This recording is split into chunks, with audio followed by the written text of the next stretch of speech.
tu as eu un ennui de santé qui a mis un arrêt temporaire à cette tournée-là. Ça a été quoi comme challenge pour toi, personnellement? Ce choc-là a été pour moi très difficile d'acceptation. Même si moi, j'étais dans le gym tous les jours, puis je suis encore dans le gym tous T'es les quelqu'un jours. d'extrêmement en J'ai forme. marché pour venir ici, tu sais. Ça a été tough parce que je me rappelle quand le chirurgien m'a proposé la chirurgie, j'ai dit quand est-ce que vous pensez que je vais être remis sur pied? Dans 2 mois. Dans 2 mois, tu vas recommencer. Tu sais. Puis ça a pris 2 ans. 2 ans? Ouais, ça a pris 2 ans. Là, je suis allé en thérapie. Puis là, avec mon thérapeute, on s'est fait une façon de faire parce que j'avais perdu totalement confiance. Tu sais, d'arriver du jour au lendemain puis que tu passes à ça de mourir puis que tu perds tes moyens, tu sais, il faut que tu rebâtisses ça. Fait que toi, Et, t'avais peur qu'à chaque fois que tu t'essouffles un peu ou que tu vas ben, aller marcher... retrouver confiance physiquement et émotivement parce que j'étais vraiment ébranlé.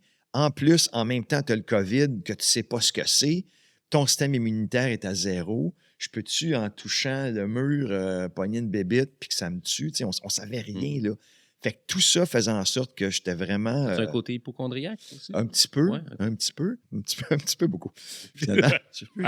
Et là, j'ai commencé à faire des petites prestations devant 20 personnes, 50 personnes, 100 personnes, juste pour essayer de refaire la confiance. Et j'ai fait un 10 minutes dans un gala de PA Méthode. Et là, c'était la première fois que je me retrouvais devant 1000. Et là, je suis sorti de là, j'étais tombé dans les bras de mon producteur, là.